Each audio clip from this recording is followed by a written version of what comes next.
In this Diablo 4 build video, I'm going to be showing you my Frost Fire Sorcerer build. This is a beginner Diablo 4 Sorcerer build that focuses on frost and fire effects and is aimed at World Tiers 1 and 2 of the game. The general strategy for this build is to start by casting the Hydra skill, which will be one of your primary sources of damage. This lets you summon a 4-headed Hydra that will attack on its own by spitting fireballs at several enemies. You'll then kite them using Blizzard and Frozen Orb to maintain crowd control. Both of these spells will not only inflict chill, but also freeze targets, rendering them useless on the battlefield. And to be able to move more fluidly, you're going to need Teleport. This will also grant Unstoppable, to be able to remove any of the impairments you may have had before casting the skill. For elites and bosses, you'll also use the Inferno skill, which lets you summon a serpent to effectively burn enemies to a crisp for several seconds. You'll also need an active barrier that you can get from Aspect of the Protector. Doing so will reduce the damage to your health for certain periods of time. Jumping into the skills, first we have Frostbolt, and Frostbolt is our basic skill. Frostbolt deals average damage and slows down enemies via the chilled status effect. If you inflict this status over and over again, you will eventually freeze the target. For starters, you'll invest 1 point here, followed by the Enhanced Frostbolt and Glinting Frostbolt upgrades. Enhanced Frostbolt raises the chances of Frostbolt exploding on chilled and frozen enemies, whereas Glinting Frostbolt helps you generate mana when you attack these crowd-controlled targets. So it's going to get better in the long run for resource management.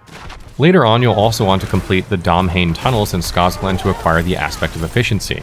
This will help further reduce the mana cost of Frozen Orb right after casting Frozen Bolt, so remember to take the time to get it when you can. Up next is of course Frozen Orb. Frozen Orb is a core skill that's perfect for dealing with groups of enemies due to its chill effect and moderate damage, so you want to max this one out. You'll be able to spam it while Blizzard is coming down and the Hydra is already out dealing damage to enemies. Frozen Orb will essentially let you do an attack that will also deal damage and freeze enemies on top of Blizzard, which will continually chill them away as well. If you take the Enhanced Frozen Orb upgrade, damage will also be increased. Meanwhile, the Greater Frozen Orb modifier adds Vulnerable to affected targets. The Vulnerable effect raises the damage enemies take by at least 20%, and you can further raise this value while you're leveling by obtaining vulnerable damage bonuses on your gear, so you should be on the lookout for those. Doing so will allow you to deal with them more quickly. To enhance the power of Frozen Orb, you'll want to use it in your enchantment slot, so when you cast a non-basic skill, there's a significant chance to automatically cast Frozen Orb against an enemy without any mana cost. This is huge considering that at early levels, it'll take a bit of work to manage your resources. You gain access to the enchantment slot by completing the Legacy of the Magi quest, which becomes available at level 15. Next, we'll be using Teleport. Teleport is a defensive skill that allows you to charge forward in a direction and get away from enemies most of the time. The majority of sorcerer builds are going to have 1 point allocated to this ability since it grants good mobility and positioning. As such, you'll be able to evade targets to get your blizzards and hydras back up. You can even recast Frozen Orb at a safer distance. And another good thing about Teleport is that it grants Unstoppable, which removes all crowd control effects you may have had beforehand, while also making you immune to them. For upgrades, you'll be selecting Enhanced Teleport to decrease the skill's cooldown, especially when you manage to attack more enemies. At later levels, you can also take Shimmering Teleport to give your damage reduction for 5 seconds, but this won't be mandatory since you have lots of survivability. However, if you do want more protection, you can absolutely allocate 1 point to this modifier earlier on. Up next is Hydra. Hydra is a very powerful conjuration skill, which is an excellent source of damage, and so you'll want to allocate 5 points to it. Once summoned, the Hydra acts on its own and deals extremely high damage. It's best to cast this spell between you and your enemies to control the battlefield, or cast it underneath them. What's more is that you're free to go about handling other things while these creatures perform their attacks, which is also fantastic. If you take Enhanced Hydra, then they're going to deal further damage due to an additional head they gain as long as you're healthy or have more than 80% HP, which is what healthy is. Meanwhile, Invoke Hydra increases the Hydra's own critical strike chance when you land crits, allowing them to deal even more damage. Next is Blizzard. Blizzard is a mastery skill which has a huge AoE on the battlefield, thereby dealing damage over time and chilling enemies.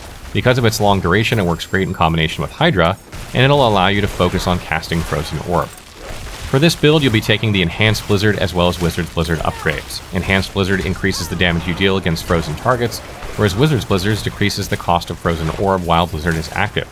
Remember that you can cast multiple Blizzards at the same time and they stack. So if you throw out your Hydras and then cast a bunch of Blizzards, you'll be able to freeze enemies a lot more quickly than you could if you just used one Blizzard. So make sure to do this before switching to cast Frozen Orbs. And then finally we come to Inferno. Inferno is your ultimate skill, which has a very long cooldown. This lets you summon a serpent that deals massive fire damage over time. When upgraded with Prime Inferno later on, it pulls bosses towards the center of the AoE. So the trick here is to cast Inferno to group targets together, and then cast Blizzard to freeze them easily with Frozen Orb in order to make them all explode. A special note here for setting up barriers, we don't have a barrier slotted for this build as a defensive skill, but you can get the legendary aspect of the Protector, which I mentioned earlier, from the Lost Archives dungeon in Fractured Peaks. This provides you with a barrier every time you attack an elite or boss enemy, and shields you for 10 seconds and has a cooldown of 30 seconds. Final tips. While leveling this build, you're going to want to focus on intelligence for improved damage, willpower for more mana regeneration, maximum mana cost reduction, frost skill damage, fire damage, cold damage, ranks to Hydra, ranks to Frozen Orb, damage to slowed enemies, damage to crowd-controlled enemies, and damage to frozen enemies. Obviously, it's going to be hard to optimize your gear while you're moving from 1 to 50, and it's even harder to do at lower levels of the game, so don't worry too much about getting all of these on your equipment, but be on the lookout for these and try and prioritize them when you can, as long as it doesn't affect your overall damage output. A great passive for any sorcerer is Glass Cannon. It increases the damage you deal by 6% per point, but raises the damage you take by 3%. Glass Cannon is amazing because sorcerers have good mobility with teleport and they can activate a barrier. Generally speaking, the best defense is a good offense, so if you wipe out enemies quickly enough, then they can't touch you. Legendary aspects you want to be on the lookout for are the Serpentine aspect and Conceited aspects. The Serpentine aspect lets you spawn a second Hydra to aid you in combat. Although their duration will be shorter, you have more damage dealers on the battlefield to effectively defeat your enemies. On the other hand, Conceited aspect allows you to deal increased damage when you have a barrier active, so this works very well with aspect of the Protector when you're facing elite enemies, which are the harder enemies to face anyway. After you progress beyond Act 1, there are other aspects to look out for, such as aspect of the Umbral and aspect of Control. Aspect of the Umbral restores mana when you crowd control an enemy. This is very good since you'll always be inflicting status effects on multiple creatures, Blizzard, and Frozen Orb. Aspect of the Umbral can be attained from the Champion's Demise dungeon in Dry Steppes. On the other hand, aspect of Control allows you to deal more damage to frozen targets. You can get this by completing the Sunken Library dungeon in Kyrgyzstan. So that wraps up our Frostfire build. I hope you guys found this build helpful. This is a build that's made to level towards endgame at level 50, and it's kind of to give you an idea of how you can mix fire and frost elements in order to make a very effective build. If you guys have questions, be sure to leave them in the comments below, and make sure you bookmark the Diablo 4 wiki as well as our interactive map, which will be fully fleshed out at launch of the game, for anything that you need about the game to help further facilitate your builds.